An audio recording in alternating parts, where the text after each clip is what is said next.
Hey guys, this is Undercover Dudes all the way from Down Under, and today we're going to be looking at the top 10 new free-to-play PC games for 2019 and beyond, in no particular order.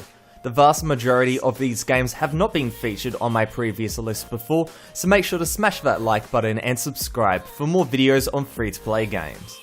Splitgate Arena Warfare is a love child of Halo and Portal, simple as that. A sci-fi themed first-person shooter with gameplay mechanics that feel extremely similar to Halo, but then add in a Portal mechanic where you can pull off insane moves that your opponent won't expect.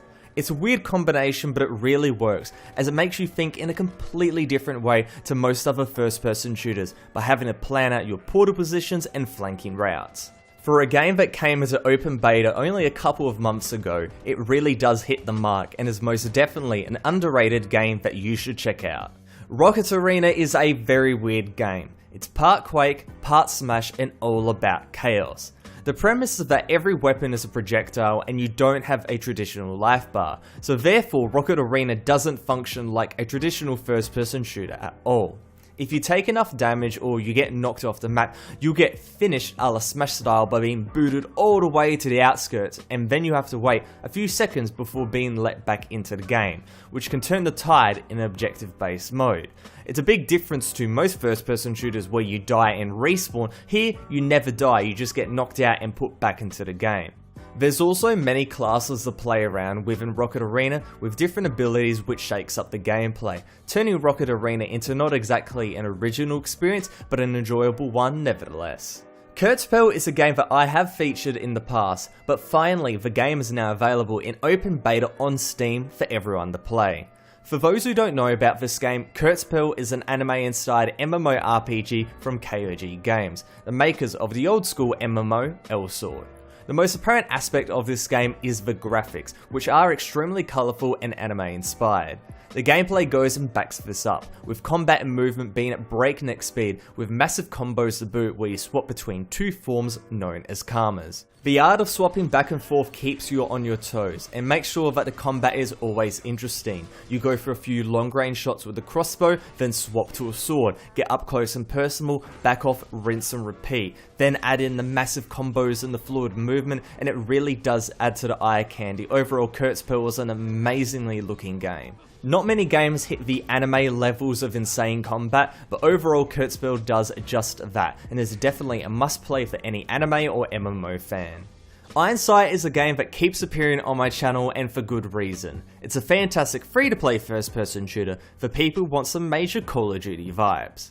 This game has cropped up on some of my previous lists before, but I had to go and talk about it again because the game is finally on Steam, and now split into two different versions. The main Ironsight version is for North American, South American and European players, and currently yes, the Steam page is available, however the download is not available, so if you want to play Ironsight from those regions, you have to download it from the official site.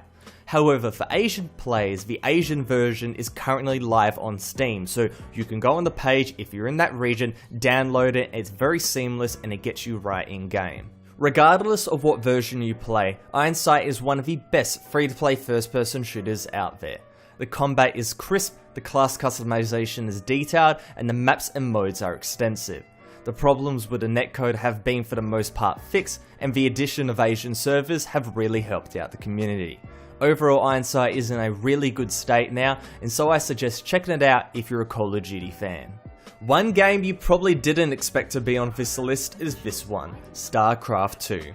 The legendary strategy game doesn't get as much talk as it should, especially because it went free to play in 2017, a change that went completely under the radar.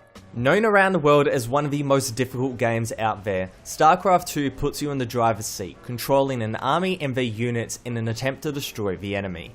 The amount of depth to this game is insane, and 9 years after its release, there are still new strategies being developed and things being discovered. While the multiplayer might be a bit daunting, StarCraft 2 has an impressive campaign component that will ease you into the game and is guaranteed to provide you hours of fun.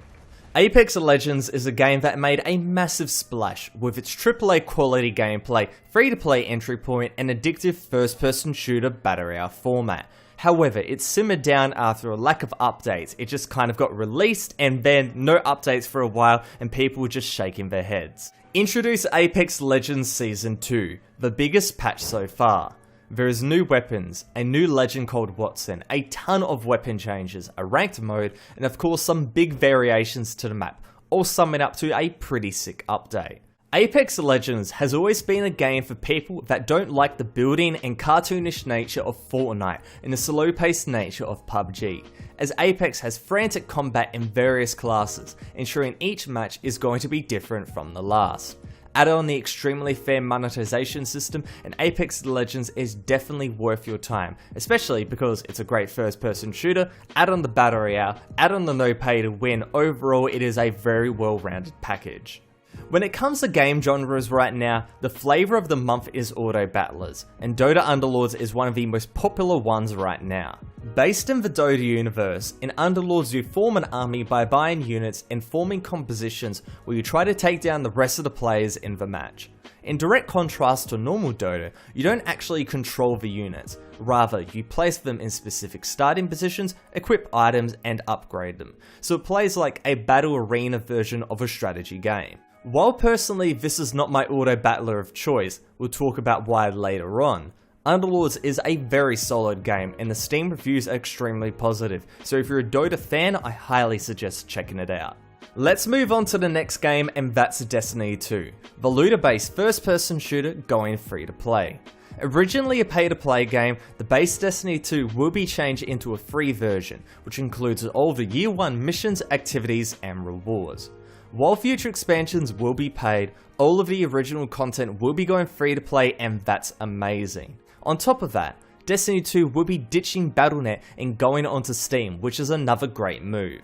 Now this sounds absolutely fantastic, but the tiny problem is that these changes are happening on September the 17th, so there will be a little bit of time before it actually goes free to play. But I wanted to make sure you guys know about it so you can be prepared.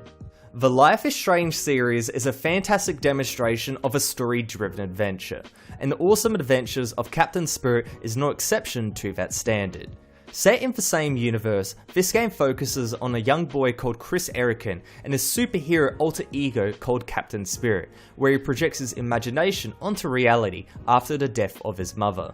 Generally, I don't feature games like this, mainly because they just don't exist in the free-to-play space, nor do I actually play titles like this that much, but I had a fantastic time, an amazing time, for the half an hour or so that this game runs for. The graphics are beautiful and the main character Chris is a lovable character, which heavily contrasts with the dire situation his family is in. The amount of things you can do is actually quite a lot for what was basically a demo. You can go and play the little games, you can go outside and you can kind of piece together his universe, but also piece together what's happening to his father, what's happening to the people around him. And when you go and see the actual situation, the actual reality sets in and it is a little bit moving. I highly suggest this if you love dialogue-driven games, and even if you're not a big fan of this genre, make sure to go and give it a go to see what you're missing out, because I'm not a big player of these type of games. I mostly play first-person shooters and MOBAs, so I played this, real no expectations. I hop in, really enjoyed it, and now I'm probably gonna go back and play some more of these type of games and expand my horizons, so that might happen to you, so go and check it out, it's free of course. Before we get to our honourable mentions, I just want to say that if you enjoyed this video, then make sure to subscribe to the channel for more top 10s and videos on free-to-play content.